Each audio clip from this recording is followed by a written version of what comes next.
Hey everyone, what's up? This is Greg Srivasti with Find Your Film. With this podcast, I try to bring some hopefully new interviews to your ears, and hopefully you enjoy these chats, conversations, and also I will be down the road be doing more movie reviews as well as Blu-ray physical media reviews as well. So I'm trying to rejig this Find Your Film podcast. First off, specifically living in or recording in the present, I have two interviews. First interview is Young Werther. Young Werther is a new romantic comedy, dramedy, mishmash of both. And it's a very interesting film that I recommend. I really enjoyed this movie. It's in theaters, on digital, and on demand December 13th. I have the filmmaker, and this is a long name, and I hope to pronounce it correctly. His name is José Avelino Gilles Corbett Lorenço.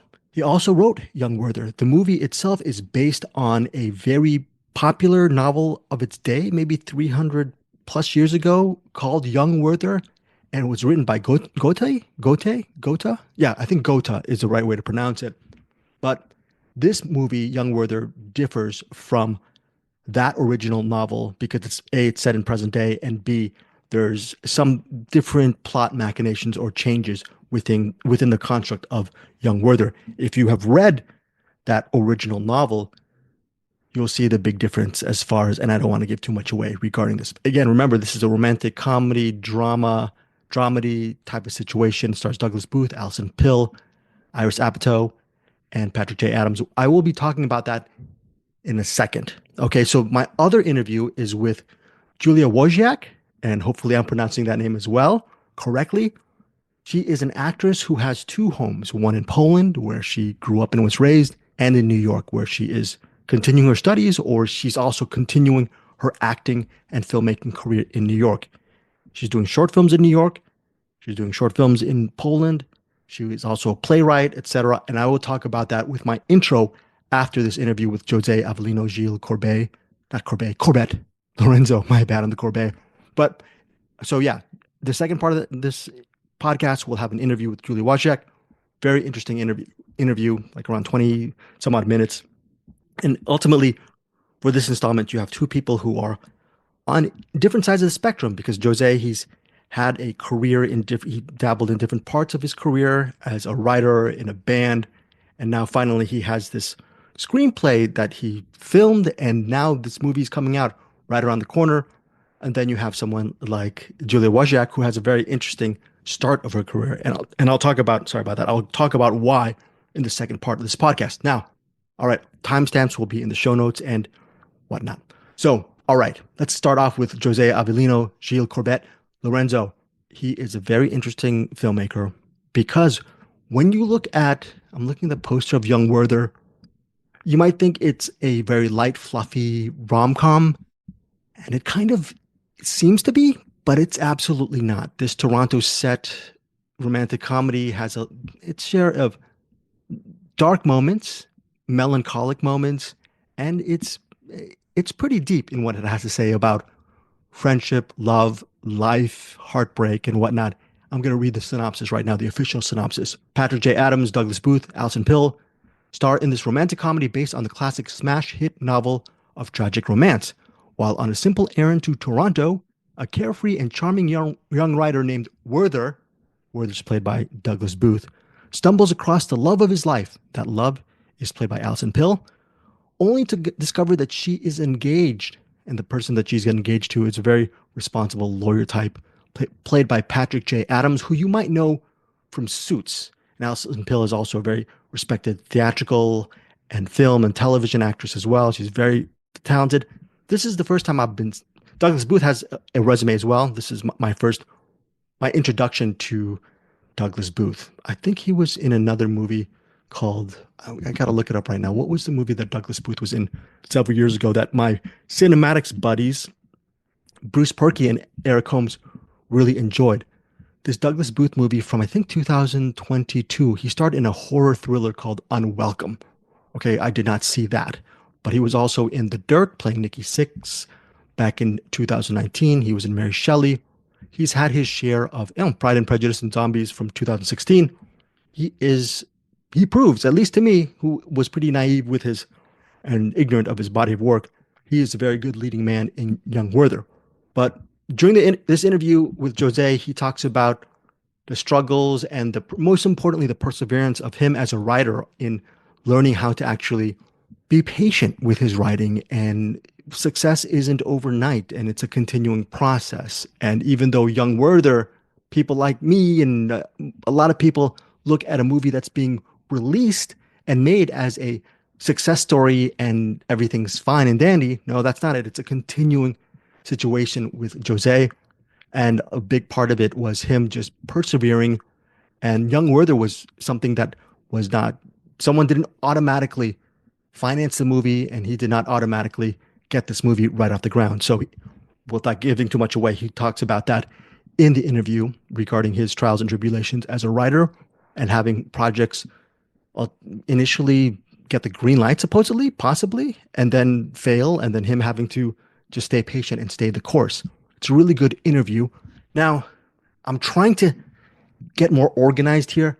I have the ending of Young Werther, and Jose talks about the ending, and that part is excised from this interview.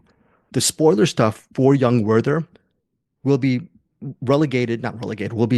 is sectioned off initially for our Cinematics Patreon, our patrons. So if you want some early access to Young Werther and more of that interview with him talking about the end of it, hold on, I'm going to cough right now. Hold on. Well, check out our Patreon. It's a $5 catch-all. If you don't have $5 for our Patreon, we do a bonus episode every month, and I'm going to be more just really more organized and get all of my movie spoilers out for our Patreon listeners. And eventually, I'm also going to have an option for audio people who just want to listen to the audio stuff. I will put it on Apple Podcast subscriptions, but maybe that's down the line right now. But first, Cinemax Patreon members get early access to the spoilers that I collect from these filmmakers and actors, and that will be out usually the weekend of its release. Okay, so I'm putting the Young Werther spoiler out this week, okay, because it comes out tomorrow, December 13th, in theaters, on digital, and on demand. So Cinematics Patreon members will get access to that. If you don't have $5 to do that, don't worry. I will be putting it up on our YouTube channels and whatnot, and maybe even on this podcast several weeks later after this film's released. But again, Patreon members do have the advantage to see Young Werther in the theaters this weekend, catch it on theaters, or maybe buy it on digital and on demand, and then immediately access Jose's take on the ending of Young Werther. It's a really cool interview. I really vibed with this guy, and I really love what this movie had to say on a personal level. I really related to this love triangle because Young Werther played by Douglas Booth. His intentions are great. He believes he's fallen in love, or maybe it's an infatuation, with this woman, Charlotte, played by Alison Pill. They do get along. There's some really cool montages in Toronto, really beautifully filmed by Jose, and it's fun. But the problem is, she's promised to Albert, played by Patrick J. Adams. He is a responsible, loving, successful, way more successful than Werther. I have not read the Goethe novel, but I do relate to this triangle because years ago I was a Werther type, and I wish I actually had these two people still in my life as good friends. That's something that aging out of that immaturity in my 20s, now in my early 50s, that I wish I had that wisdom back then and wasn't so selfish and tried to, I don't know, I just was selfish and I made the wrong plays and was not mature enough, like possibly Werther. You'll see in Young Werther. Does Werther get Charlotte? Does he ruin his relationship with Charlotte? Is Albert his main competition? Are they friends or not? Well, here's the thing. It's not a spoiler, but Albert actually ends up being, at least from the start of the movie, and that's all I'll say, he seems to be a really nice guy. So I'm not going to say how Albert turns out at the end of the movie, but it's a really nuanced look at friendships and disappointments and perseverance and life in general. And there's also have to mention this guy. Who's this guy? I don't know how to pronounce his name. Joar Ben Ayed. He plays Paul. Paul is a best friend of Werther, and Paul has a horrible just relationship with hotel sheets because, understandably, he wants to make sure the sheets that he's sleeping on are absolutely clean. And so I will not look at, I think that they're called linden trees and hotel sheets. I will be forever changed after watching Young Werther. But yeah, a very cool movie. this might be really under the radar for a lot of people because we're currently in Oscar season. Movies like Gladiator 2 are out, and there's so much content out there. But this Lionsgate romantic comedy, again, in theaters, on digital, and on demand, starting December 13th, is really a well done film, and it's personal and it's funny and it has a lot of great things to be said, a lot of great things about it. And I'm looking forward to seeing what Jose Avelino Gilles Corbett Lorenço has in store. By the way, he's working on some children's novels, so he has a very artistic bent from this movie. This movie looks really beautiful, so I'd like to see what comes out of his noggin down the road in children's novels down the road. So we'll probably be buying those books as well. All right, guys, here's my interview with Jose Avelino Gilles Corbett Lorenço for Young Werther, and please stay tuned for after this interview for my interview with Julia Wosiak. Thanks, guys. How's it going, Greg? Good, man. I am going to make you hate me first because I'm going to try to pronounce your name, which please correct me immediately. I could never come on, with an intro like that, how could I ever hate you? All I'm so feeling is kindness and empathy from this screen. Yeah. Okay, so hopefully, yes, I am pessimistic, but hopefully I'm going to be optimistic for a second. So I am with Jose Avelino Gilles Corbett Lorenço. Nailed it. Perfect. Oh, thank you so much for filmmaker, writer behind Young Werther.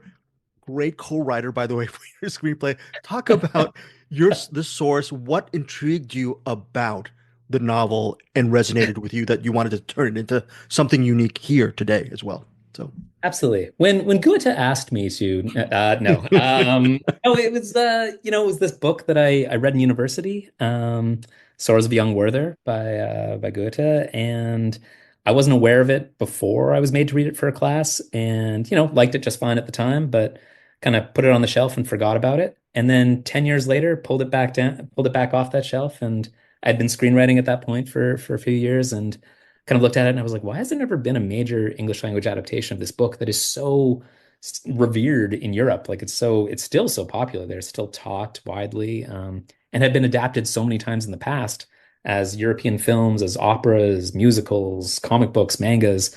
So many different versions of this story that exist in the world.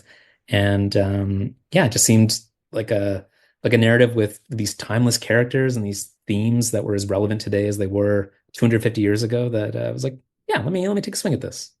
Look, I believe in hard work and no shortcuts. That said, this is just a very quick interview. So you said you were screenwriting for several years, and wondering during those several years, what was the biggest lesson you learned that got you to that place to write the script? And what was the biggest struggle and unlock during those several years as far as growth goes creatively for you? I mean, when I first started screenwriting, when I first moved to Toronto, I worked in magazines and newspapers. I wrote for the Toronto Star for a while.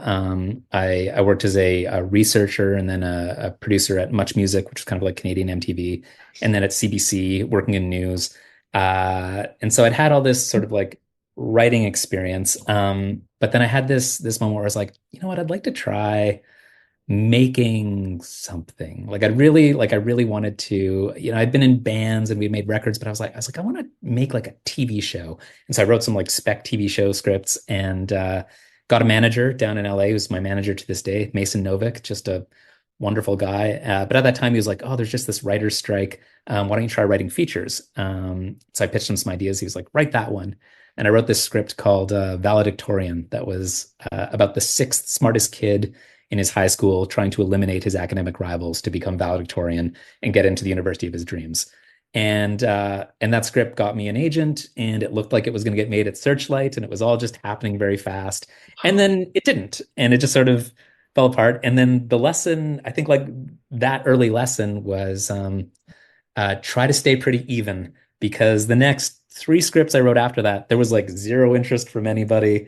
Like it was, just didn't go. And then I wrote Werther, and there was a lot of interest. This was about 12 years ago, and it had different directors attached, different actors. It was set up at different studios. We were set up at streamers and the whole thing. And it's this house of cards that gets built up and falls down again. But and then during that time, I started directing and music videos, commercials, shorts, and the early experience though of having a film look like it was gonna get like right away. It was like I got so excited, and then I was so down, and then it was like, you know what? this is as everyone keeps saying, it's a marathon, not a sprint, and just try to keep balance, try to not be too impatient, which is a good quality because here we are 12 years later and the film's coming out. So yeah, That's congratulations on that really amazing journey. This movie for me personally was a little bit hard to watch in a good sense because I remember when I was young, Werther, and yeah, I remember those boring, stable guys who are actually really good guys and are just very tough for me. But is yes. that what resonates with you as far as this movie? The fact that people can see themselves in young Werther, and then they can hopefully, when they mature, they can also see the other side of the coin as well. I hope so. I mean, that's very well put. I mean, like for myself, when my brother read the script at first, my brother was one of the producers on the film. He produced the post. He he was like, you know, Werther is who you want to be, but Paul is who you are. I was like, God damn, James, why are you perceiving me so aptly?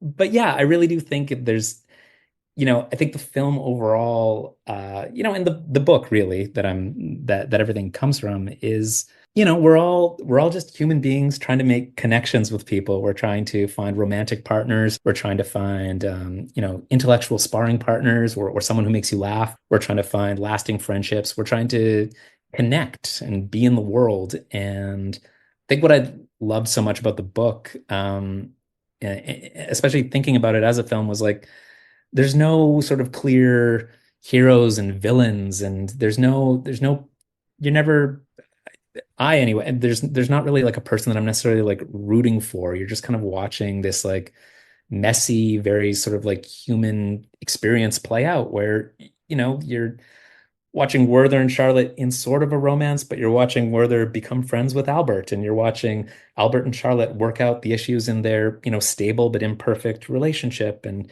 there's just we live in a world of gray areas, and I like that the relationships in this film are people sort of allowing each other a bit of grace. It's not that there's Yeah. no strong feelings, of course there are, but it's I think it's it like isn't the world a little nicer when there's a little more kindness and empathy? And yeah, I haven't really seen that in a story like this before.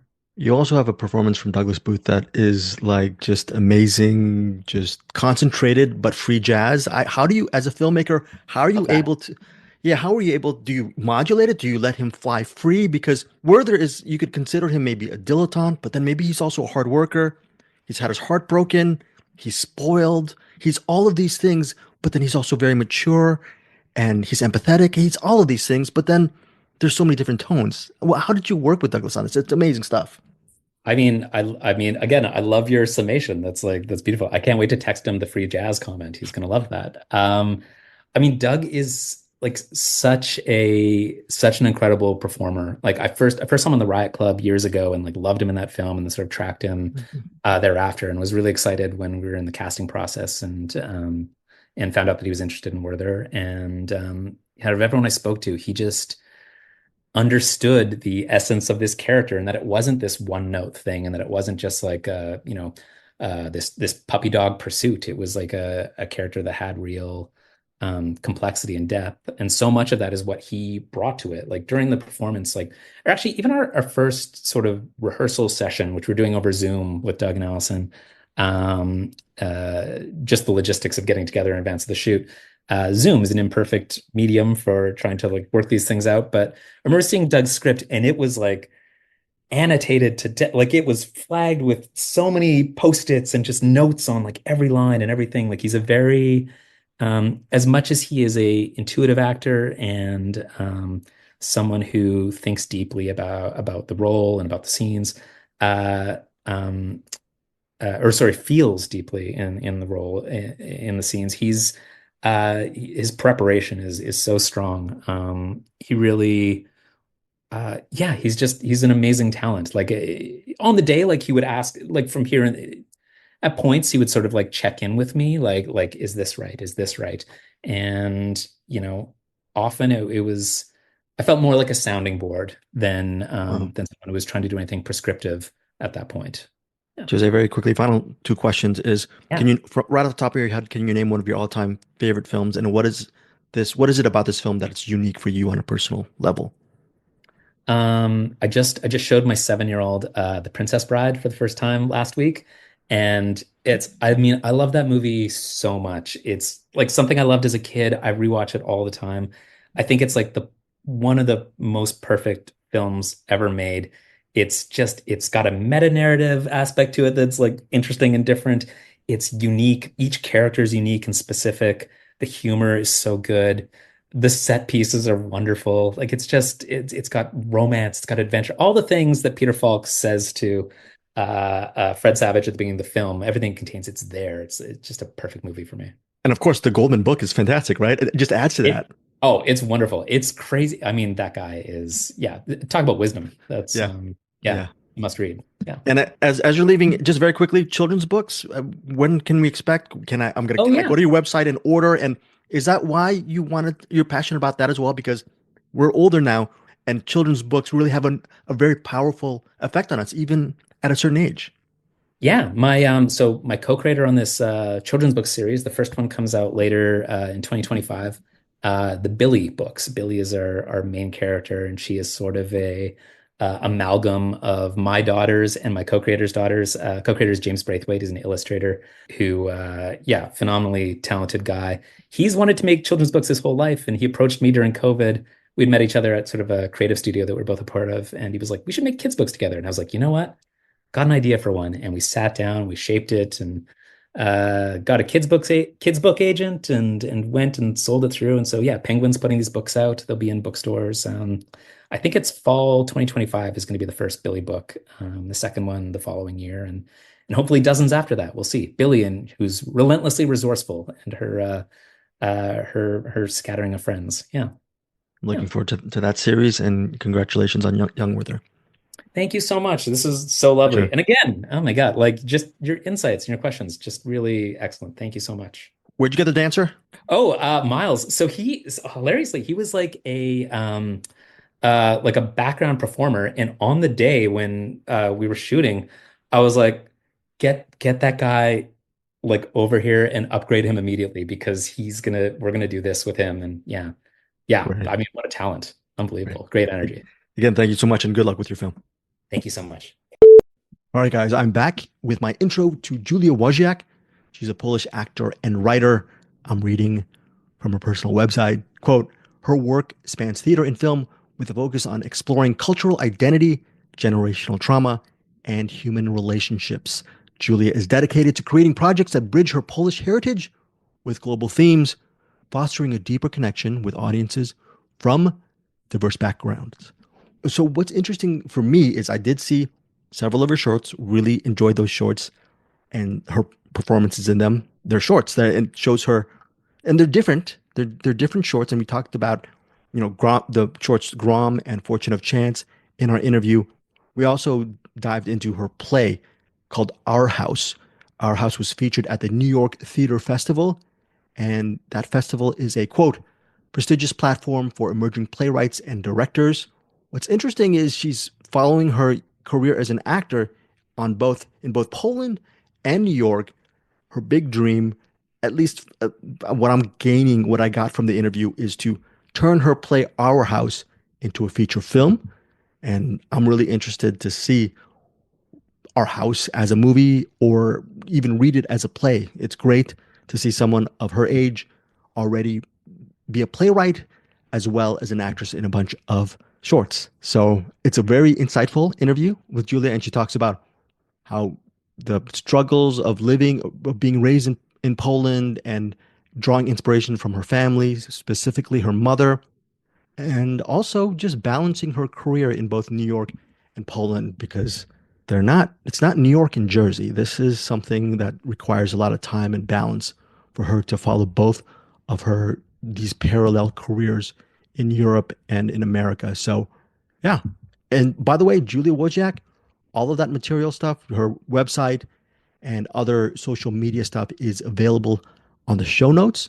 She's a very nice person, very insightful, and this might be one of these things where you can say 5, 10 years from now, I remember when that nobody, Greg Srzawowski, that podcaster, interviewed Julia Wojciak because I really loved Our House. So this could be a seed or seedling of something that will sprout down the road. So please give a listen to Julia Wosiak, hear what she has to say about her acting career, her cinema career in these short films, as well as her passion for Our House. Thanks again for supporting me over here on Find Your Film. And I will be posting more. I will be doing a lot more podcast stuff. And I'm thinking, I'm very so disorganized, but I'm thinking maybe once every couple of days. And I'm trying to figure out how I want to shape this Find Your Film podcast. But right now I'm staying with these interviews, but then I'm going to mix them in again with physical media reviews, movie reviews, and just thoughts in general.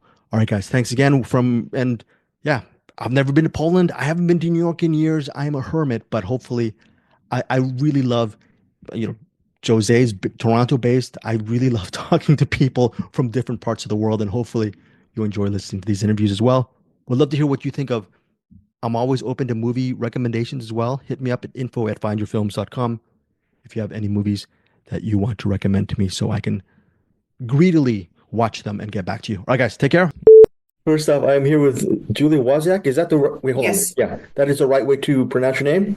The Polish people pronounce it Wosiak, but I'm absolutely comfortable with Wosiak, Wosiak, whatever works. Yeah. So I was reading stuff about you and I saw a couple of shorts. I haven't seen the one short. It's on 3 shorts, right? Fortune Yes. Chance, Grom, and there was one more. Was that her? It was Two Faces Have I, which I only did voiceover for, and I also did Untitled Trip, which was a documentary filmed in Krakow, Paris, Italy. We just traveled around and did like a documentary about. There was a Polish poem that was written in the wartime about love, so it was an opportunity to again mix that Polish theme into my work. Yeah. So that's probably. So what's interesting about you and why I want to interview you is because you're also a playwright and an actress. Can you first start and talk about where did your writing background begin? I've never written a play. What was the biggest challenge for you writing the play? Absolutely. So I started writing when I was a kid. I was like 10 when I wrote my first book, which right now looking at it, I think I just rewrote Divergent, which was my favorite book at a time. But I sent like every chapter, I would send it weekly to my friend, and every week she would read it and give me her notes, and she loved it. But then I stopped. I took a screenwriting class specifically for screenplays, and I loved it. So then I started working on a film, but then I thought that this is not the right medium. So I looked into rewriting it for theater, and it's so interesting how different theater works than film, and I felt very comfortable with writing a play. So the play Our House happens in one place. So it's only in the kitchen, living room, and that's what I thought was very interesting, and it would be less interesting in the film, I would say. That was my initial. I really wanted it to happen in one room. I don't know if you've ever had like a very awkward family dinner, but whenever I was a kid and I had a family dinner, I was like, wow, someone should write a movie about this. There's so much happening. There's so many people. There's so many stories. It's such a dramatic event. To me, I don't know, maybe it's just my family, but yeah, every person saw everything differently. Everyone had a different idea of what happened. Everyone wanted something else, and everyone was affected by the history of my family differently. And everyone was different because of that. And I could absolutely see it is maybe weird to say, but I could see the Polish history affecting my family and affecting families around me in ways that were very silent, I think, and I love David Lynch. David Lynch is one of my favorite artists, and he said something that if you put it into words, it's almost like you're taking the magic out of it, because a lot of the interesting part that happens is the unspoken. Nothing is direct. And that's what I really wanted to explore, that this hidden pain, this hidden suffering, but the hidden motives and how they are created. Poland has a very, very dark history, but I'm very inspired by the people who lived through it, especially by women, because of how much love they had with the pain. You know how when you're in pain, it can turn you into a horrible person. And that happens too. But for the women that inspired me, the Polish women, they turned that pain into love. And that's what I'm trying to do. Yeah. Well, what's interesting is I think you're talking about David Lynch and sort of the meaning behind the words and not creating something that's just words that mean nothing. And it comes from a personal story. How hard was it for you to write the play? Because they always say, write what you know, but it's also must be a very emotional experience. But on top of that, you want to be very ambitious and create a story that goes beyond what's being said. That seems like a very ambitious thing to do. So what was the biggest challenge? How long did it take for you to write it? It sounds pretty amazing. It took me 2-3 years to write it. It was a process. Again, I at first I thought it would be a movie about. Oh, at first I started it started as a movie about religion and that was very difficult.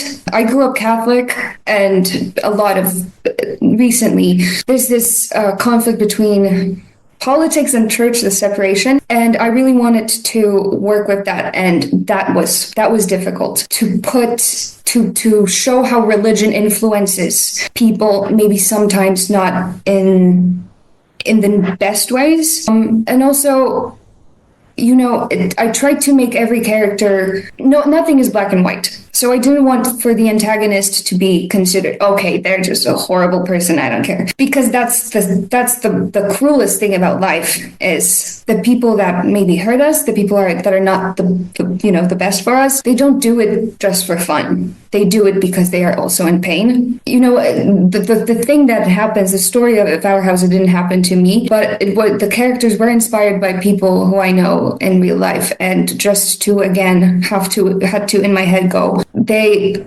hurt me because they were also in pain, and they hurt other people. And there's this, I call it like a circle of doom. Right. Because, to again, look at it on paper and see their pain, because the easiest thing would be they're horrible, they hurt me, I don't care about them, I can just cut them off or whatever. But that's not how it works, because it's so much more complicated. And I wanted to give them love when I was writing characters that were inspired by them, to give the space for their pain too, and that was hard. It's very interesting. So you're talking about writing it on paper, 2 to 3 years. But then also, I'm sure, what is that experience like when you have other people join in, saying your words, doing your story, and then having people watch it? So, and it's the great thing about it is, even though you did it in the past, it's a play that you can carry on with and do your entire life. What is that experience like, that kind of partnership with the people you work with on the production, and then seeing people experience your world? Mm-hmm. It was definitely scary, because I can get judged by my past. They can judge the people I love, which was scary. But a lot of people came up to me after the play, and even the people who worked on the play, and they told me they felt understood, and it was something that they haven't seen done like this before. And even though it's a play with a lot of Polish themes, I think there are a lot of universal feelings to it, such as generational trauma, just finding your identity, struggling with the thing while growing up, let's say. But to have people from all over the world, people, Americans, people from Europe, to come up to me, and they were like, I felt seen, and no one ever, I'd never seen this moment on screen. And to me, it's like, okay, someone felt seen by that. That was my goal. Love is attention. And I just want to make people pay attention to the people that maybe don't have their stories told a lot, because these stories are worth telling, and then we can learn a lot from them. So to have someone actually, take something from it, feel better, get this perspective, maybe feel less lonely. That was my goal, and I reached it. Yeah. Upon reaching goals, I think a lot of people like to say that they want to follow their life as an artist in New York, but it just seems so hard. I mean, I'm in California. When I was in my 20s or 30s, to imagine me leaving my family in the States to go to New York and then follow my dream was one thing. But what kind of advice do you give to people who are trying to make that move, and you're making the move not from the States, you're making it from Poland. What was the biggest challenge for you living back and forth and being an artist and making a big sacrifice?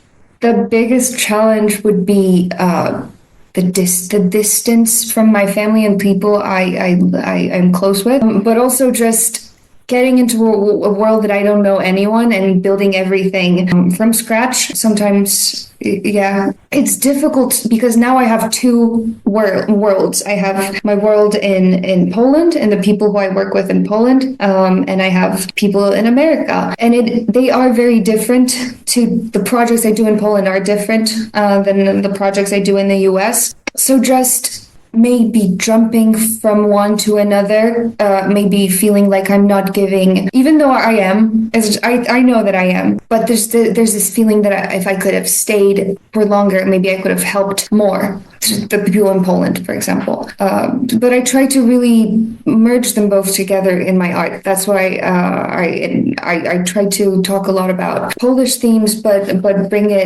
the American perspective into it. So because there's also there's two parts of me. There's the American part and there's the Polish part. So it is kind of sometimes difficult to combine them together, to find what works and what doesn't. And what advice I would give, you're gonna be scared, but that's okay. I think just you're gonna be so scared, but it's so okay that you're scared, and there's so much power in that fear, and there's so much, if you really want to do it and you're willing to do it, that means you have so much love for what you want to do, and that's what matters, and that will carry you. Just lean on that love that love in yourself, and that will help you. So the two shorts that I've seen, Grom is one of them, and the other one is Fortune by a Chance, or Fortune of Chance, yes. Fortune of Chance.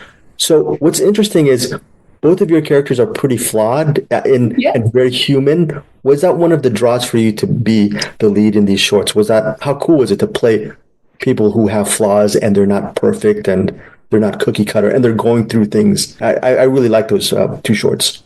Thank you so much. That's such a great question, because in my private life, everyone always thinks that I'm a very, first of all, I look 15. I'm not 15, I look 15.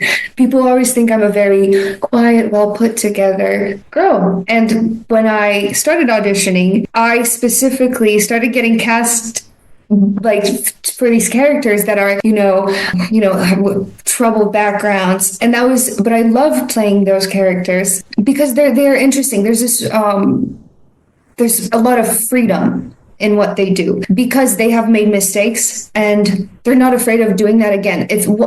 Sometimes they say that once you do something that you were scared of, it's easier to do it again. The boundaries, the lines are not that.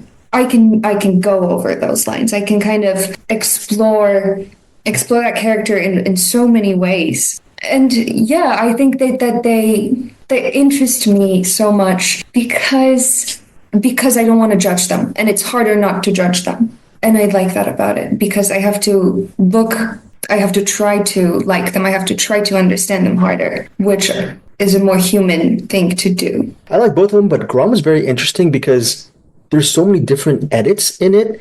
How much did you have to? It seemed like you and your co-star had to shoot a lot of scenes, maybe because the way it's put together, even though it's I don't know how many minutes, there seems to be a lot of material involved. Is that true or false? Yes, that is absolutely true. So my character Briar in Grom, she's a YouTuber. So we had to film a lot of those YouTube videos that they filmed as a couple. So we went all over Brooklyn and Queens. We filmed at restaurants. We filmed in parks. It was so much fun. It's always a dream come true whenever I get to film in New York. And to be able to do it on the streets, and it was a lot of work. It was maybe tiring to switch and now Queens, now Brooklyn, now we're gonna shoot in Manhattan. But it's a gift. I'm so happy that I got to do it, and my co-star is amazing, and we had so much fun. And bisexual women don't really get their stories told that much too. So to be able to do that and represent the community, that was amazing. Yeah. And also, you were talking about David Lynch and just that kind of aesthetic that you like. With Fortune of Chance, not a lot of dialogue. A lot of it is with the images and what's interior. That must have really appealed to your artistic sensibilities, I'm assuming.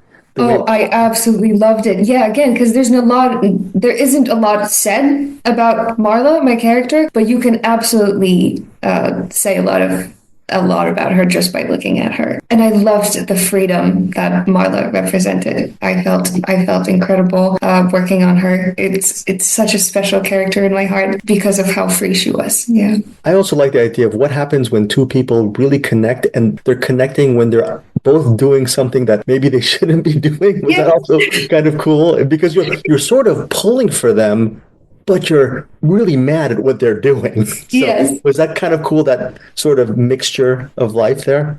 Absolutely, absolutely. Because you can say they are horrible people.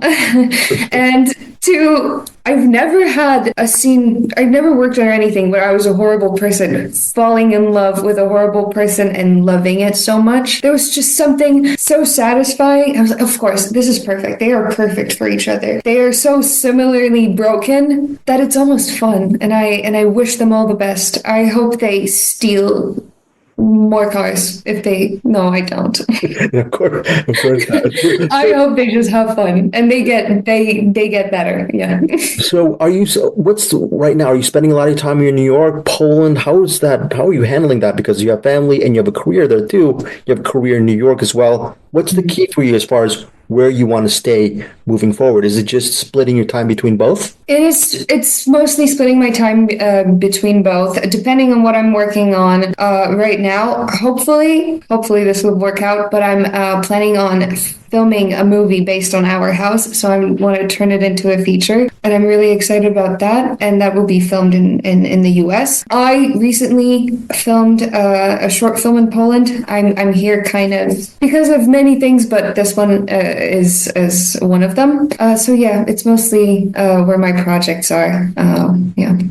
What's the short you just shot in Poland? So it's a short. Oh my God, we're still working. The director is still thinking about the title, but it's a love letter to cinema. So it's about an actress who still doesn't know if she's going to succeed, and she has a dead-end job. So in the film, we're just watching her dreams. So I got to actually recreate a lot of Hollywood classics, or just classics in general. It was fun to do those legendary scenes. Do you know that scene with Monica Bellucci with a cigarette and everyone and a couple of men just light that up? Milena? Yes, Milena. I'm so old. I actually interviewed her for that movie. So yeah. Actually, I did that press junket for Milena. Yeah, great movie. That's insane. Yeah, that's what we did. That's one of the scenes I recreated. And we also, I don't remember the movie, but it was a movie from the 40s. And I went to this old castle in Poland, and I was just filming there as a Hollywood star. I was dressed as like the Hollywood star of the 20s, and it was a wonderful experience. Yeah, to film in Poland and to film in an old castle where you can just really feed off of the energy of the place. Yeah, so for my podcast, Find Your Film, I ask artists to name movies that really mean a lot to them. What are some of their favorite films? You actually are doing a short about a love letter to cinema. Can you name a specific movie that, and I was reading an interview where you talk about how movies were very important for you growing up as far as escaping to another world or feeling less lonely. I feel the same way too. What's that special movie for you that maybe makes you feel a little bit better and really helps you? This is going to be, I have a lot of movies I have tens and tens of favorites, but the one that comes to my mind that I'd like to say is Nomadland with Frances McDormand. Yeah. I remember going to watch that movie to the cinema, and 20 minutes in, I started crying, and I cried till the end. And my friends were asking me, like, Julia, why are you crying so much? It's not even this is not a sad scene. And I just couldn't explain it. And then I rewatched it again, and now I kind of can. Because of how they showed the character, how much the character is black and white, and she's not black and white. There's so much pain and love and suffering, and she turns that suffering into something beautiful. I love how the film was shot. I love how, again, there's not that much dialogue in there, but there's a lot of just looking at the character. And I love Frances McDormand. She is such a huge inspiration because she doesn't have to use words, because I just can look at her and I can just feel what she's feeling. And it's a movie about people that feel, it's a movie about loneliness. It's a movie about people who maybe were hurt so much that they don't maybe feel like trying in a normal way anymore. And that inspires me that they were looking for community, but Nomadland just gave so much attention to Frances McDormand and her character, and they did it without using words. They said so much with saying so little. I don't know if I can describe how much I love this movie and why. Well, Nomadland, it's also about a person, the idea of a nomad, a wanderer she's always, no matter what, even if she has I don't want to give away the ending, but even if she has security, she wants to go out and continue, whether it's trauma from the past, but she still has a traveling spirit. Do you feel do you connect to that because of the people you meet along the way in the projects, the people who come and go in your life and the lives you share? Do you connect to that part of the movie too? Absolutely. I absolutely do. Yeah. Because there's so many people that I met on my way. And I now know that I have learned from them so much that I never want to stop. I never want to stop meeting new people and learning. And I don't think that you can grow as a person that much when you're comfortable. So yeah, that definitely inspires me a lot. Yeah. Yeah. Final couple of questions. I was reading that interview and you were talking about how your mom worked really hard to support your family. What's that like to have that type of inspiration who works really hard? Does that really inspire you to work hard on your craft and what you do and then take those big chances because your mom kind of set the way for you to have that kind of strength, maybe. So, absolutely, I think so. My mom she's a very Polish woman, and in Poland my mom would always say to me, "Work hard and well." So do things very as you work on them as hard as you can and as well as you can. If you don't work as hard or do as well as you can, it's garbage. You don't do that. So if you care about something, give it everything you have. And that's what I'm trying to do. That's what and my mom did that. My mom and my dad died when I was a kid, so she had to do it. And it's incredible because it is a difficult situation. And we did struggle a lot, but she did it. And it's incredible. And in moments where things are maybe not going well, I try to remind myself that that's life, but it goes on and you don't give up. You just do your best and hope that one day it will pay off again. So I've never been to Poland. I'm completely naive. If I go in blind, what kind of advice would you give me in general? I know it's a very general question, but let's just say obviously hopefully I'll do research before I travel, but what kind of recommendations or advice can you give the traveler who wants to explore? Okay, the advice I would give is do not be scared when people don't smile, because they don't. I've even seen videos like Polish people don't smile. They do once you come to them. You have to come to them, and when you do, they will treat you like family. We're maybe a little difficult. It's a little difficult for us to trust someone we don't know, but once we do, we will. And if you need any help, we will jump through mountains to give you that help. We will do everything for you because we know what it's like to struggle. Yeah. Oh, that's amazing. I mean, it's I can understand why you'd probably want to go back and forth from Poland to New York to have that kind of people. That must be a great thing, along with your family, but that must be a reason why you love living in Poland as well.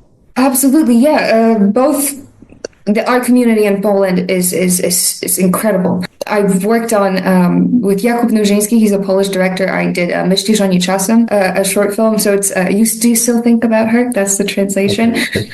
And again, the stories that maybe are told in America are a little bit different. So it's so I feel so lucky to be able to take from both of these communities, both from the Polish art community and the American. And New York is filled with people from all over the world.